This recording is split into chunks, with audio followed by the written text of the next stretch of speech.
అన్న రొయ్యల చెరువులో ఈహెచ్పి ఉంది. రొయ్య కల్చర్ అయిపోయింది, తీసేసాను. ట్యాంక్ ఖాళీగా ఉంది. ఇప్పుడు జులై ఇది, నెక్స్ట్ ఆగస్టు. సో ఆగస్టు నుండి నాకు డిసెంబర్ వరకు చేపల చెరువు అయితే ఖాళీగా ఉంటుంది. అదే రొయ్యల చెరువు, నా రొయ్యల చెరువు ఖాళీగా ఉంటుంది. అందులో నేను చేప వేద్దాం అనుకుంటున్నాను. ఏ చేప అయితే మంచిది, ఎంత సైజ్ అయితే రావడం అయితే జరుగుద్ది. మళ్ళీ నేను జనవరిలో రొయ్య వేసుకోవాలి. జనవరి క్రాపు తర్వాత ఏప్రిల్ క్రాపు, 2 క్రాపులు బాగుంటాయి కదన్నా. నాకు ఆ టైంలో వైరస్లు అయితే తక్కువ వస్తాయి కాబట్టి మళ్ళీ నేను జనవరి నుంచి రొయ్యకి అయితే వెళ్ళిపోవాలి.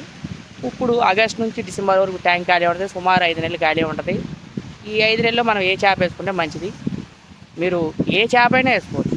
ఫస్ట్ ఆఫ్ ఆల్ ఏ చేప అయినా ఒక కల్చర్ రొయ్య వేసుకున్న తర్వాత చేప వేసుకోవచ్చు. తర్వాత మళ్ళీ రొయ్యకి వెళ్ళవచ్చు. చెరువులో సెలనైటీ కూడా బాగా ఎక్కువ ఉంది. సుమారు 7, 8, 9 కూడా పైన అయితే నాకైతే ఉంది సెలనైటీ అని అయితే అనడం జరిగింది. ఆ వాటర్ ఖాళీ చేసేయాలా లేక అదే వాటర్లో వేసేయవచ్చా? సెలనైటీ అంత ఉంది, ప్రాబ్లం ఏమన్నా అవుతా? సో ఇది కూడా ఒక డౌట్. అయితే అండి, సెలనైటీ 8, 9 ఉంటే కొంచెం ఇబ్బందే. మినిమం మీరు ఒక 5, 6 కన్నా సెలనైటీ తీసుకురాగలిగితే మనం చేప అయితే వేసేసుకోవచ్చు. మ్యాక్సిమం 5, 6లో ఉంటే చేప బాగానే పెరుగుతుంది, గ్రోత్ లేదు, తగ్గదు. సో 5, 6 సెలనైటీలోకి తీసుకురావాలంటే మినిమం వాటర్ మొత్తం బయటికి తోడేసి మళ్ళీ ఫ్రెష్ వాటర్ పెట్టాలేమో అని డౌట్ ఉంటుంది. వద్దండి, వాటర్ మొత్తం తోడొద్దు. 1 అడుగు 2 అడుగులు తగ్గించండి.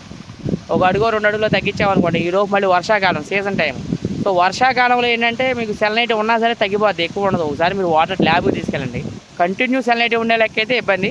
వాటర్ సెలనైటీ తగ్గుతూ ఉంటుంది కాబట్టి ఇబ్బంది అయితే ఏముండదు. ఈ వాటర్ మొత్తం నేను బయటికి తోడేద్దాం అనుకుంటున్నానన్న అని అయితే అనడం అయితే డౌట్ కూడా ఉంటుంది.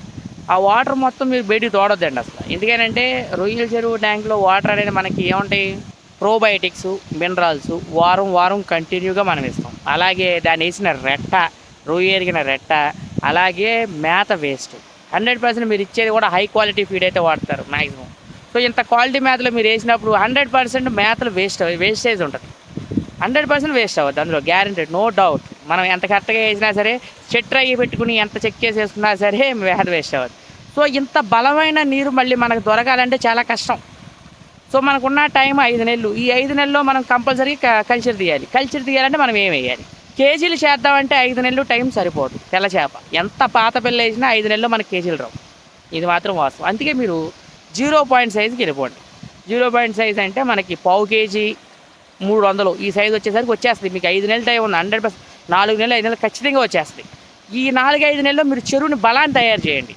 కాలర్ వేసుకోండి, మధ్యలో కాలర్ వేయండి, బలం తయారు చేయండి. బలం ఏ రకంగా బలం తయారు చేయగలుగుతాం అన్ని రకాలుగా బలం తయారు చేయండి. తర్వాత మీరు రొయ్య వేయండి. జనవరి క్రాప్ మీరు రొయ్య వేసుకోండి.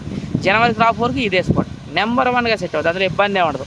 మీరు ఇప్పుడు తయారు చేసిన బలం అంతా తర్వాత రొయ్యకు ఉపయోగపడుద్ది. అందుకే మీరు ఏం చేయాలంటే, ఇప్పుడు చేప అయితే వేసేసి 0 పాయింట్ వరకు మనం సైజు వరకు మనం మేపేసుకోవాలి. 0 పాయింట్ వరకు మనం మేపుకోగలిగితే మంచి గ్రోత్లు వస్తుంది, మంచి గ్రోత్. ఈ 0 పాయింట్ వేసుకొని కరెక్ట్గా 5-6 అంగుళాల పిల్ల సైజు ఉన్న చేపలు వేసుకుంటే మన దగ్గర అయితే అవైలబిలిటీ ఉంది. రాగండి కట్లా ఉంది, మంచి రేటు కూడా వస్తుంది, తక్కువ ఖర్చు అవుతుంది. So thank you so much. మీకు డౌట్స్ ఏమైనా ఉంటే కామెంట్ రూపంలో తెలియజేయండి అండి. సో ఇది రొయ్యల చెరువు గురించి ఇంకేమైనా మర్చిపోయి ఉండొచ్చు. మళ్ళీ గుర్తు వచ్చినప్పుడు కంపల్సరీ ఇన్ఫర్మేషన్ అయితే ఇవ్వడం అయితే జరుగుతుంది. అలాగే మన ఛానల్ సబ్స్క్రైబ్ చేసుకోండి. నా దగ్గర చేపలు అయితే అవైలబిలిటీగా ఉంది. 5-6 అంగుళాల సైజ్ అయితే అవైలబిలిటీ ఉంది. రాగండి కట్ల అయితే 2 సంవత్సరాల పాత పిల్లలు అయితే ఉండడం అయితే జరిగిందండి. సో మీకు కావాలంటే స్క్రీన్ మీద నా నెంబర్ ఉంది, అక్కడ నుంచి ఫోన్ చేసి చేపలు బుక్ చేసుకోవచ్చు. కస్టమర్ రివ్యూస్ ఉన్నాయండి నా దగ్గర. చేపలు తీసుకెళ్ళే వాళ్ళ ప్రతి ఒక్క కస్టమర్ రివ్యూ ఉన్నాయి. ఆ రివ్యూస్ చూసి నా దగ్గర చేపలు బుక్ చేసుకోండి. Thank you so much. అలాగే మన ఛానల్ సబ్స్క్రైబ్.